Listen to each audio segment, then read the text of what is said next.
Nous avons vu la destruction des maisons.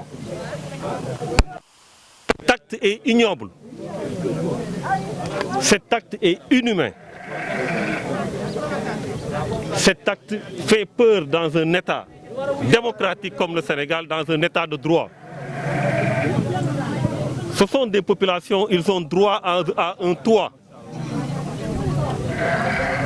Nous avions vécu, il n'y a pas longtemps, le phénomène des destructions des maisons de la cité de Tobago à Dakar. Nous faisions partie de ceux qui avaient défendu les familles. Nous pensions qu'à partir de ce moment, la leçon est retenue. Parce que ça coûte beaucoup de détruire l'espoir de toute une famille. C'est inhumain. Et nous l'avions dit à l'époque, nous pensions que ça en est terminé. Cette affaire est encore beaucoup plus grave. Pourquoi elle est grave? Parce que vous pouvez tous, en tant que population, aller visionner les propos du président Macky Sall qui a été clair, qui a été sans équivoque, qui a été tranché sur la question, qui a dit clairement que ceux qui habitent là vont être régularisés. Il l'a dit, nous l'avons tous entendu. Nous pensions que si ce n'est pas le cas, c'est parce qu'il y a des lenteurs au niveau du processus administratif.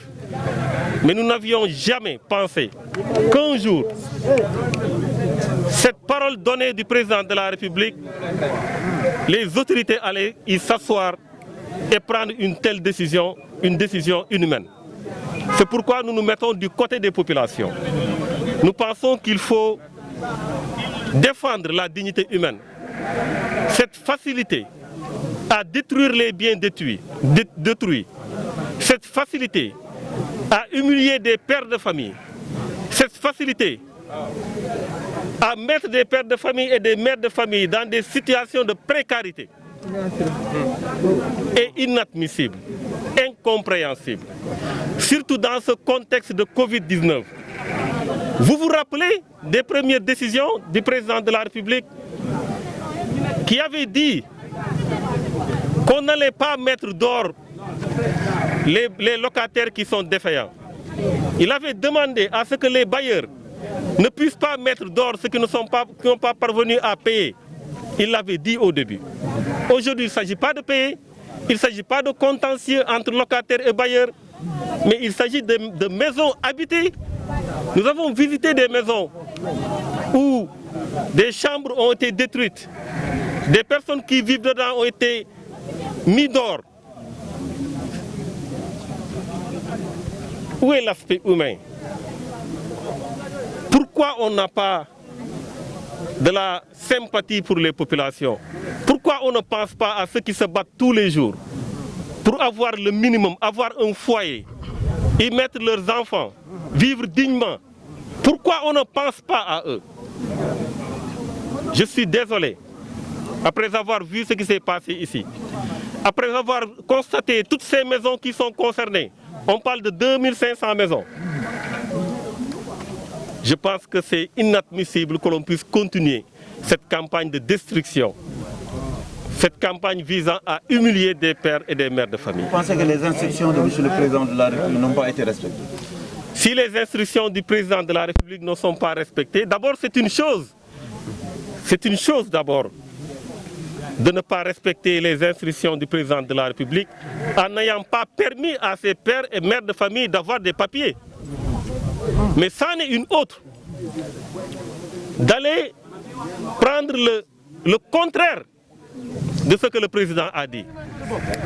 Le Président dit régulariser et les autorités viennent détruire. Ça veut dire quoi dans un État? Ça signifie quoi dans un État?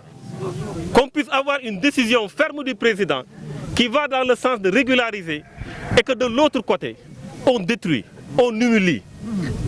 C'est inacceptable. Nous sommes meurtris par ce qui se passe ici. Meurtris en voyant ces mères de famille, ces pères de famille. Certains ont pendant des jours, des mois, des années, mis de côté de l'argent dont ils avaient besoin pour construire leur toit en un seul jour, sur une seule décision, contraire à la décision qu'on leur avait, qui a été faite. Et beaucoup ont eu espoir quand le président a parlé. Ils ont eu à faire des prêts bancaires. Ils ont eu à économiser, ils ont eu à se sacrifier parce qu'ils se sentaient en sécurité. Parce que le président a déjà parlé. Ces gens-là, on en fait quoi? Aujourd'hui, on va les regarder pleurer et ça n'est fini parce que l'État est fort. Un État fort, c'est un État prévenant. Un État fort, c'est un État qui respecte sa parole. Un État fort, ce n'est pas un État qui humilie ses populations. Des jeunes également ont passé la nuit au commissariat central, une dizaine. Est-ce le moment également? Nous demandons leur libération immédiate et sans condition. C'est un emprisonnement qui est à la limite de la provocation. On ne peut pas humilier les gens, détruire leurs maisons et mettre leurs enfants en prison. Nous ne sommes pas dans une dictature, ce pays est une démocratie. On ne peut pas empêcher aux gens de manifester, on ne peut pas empêcher aux gens de montrer leur colère. Ça n'est assez.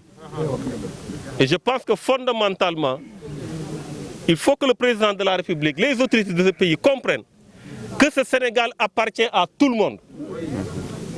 Ce Sénégal appartient à tout le monde. Ça n'est assez de l'injustice.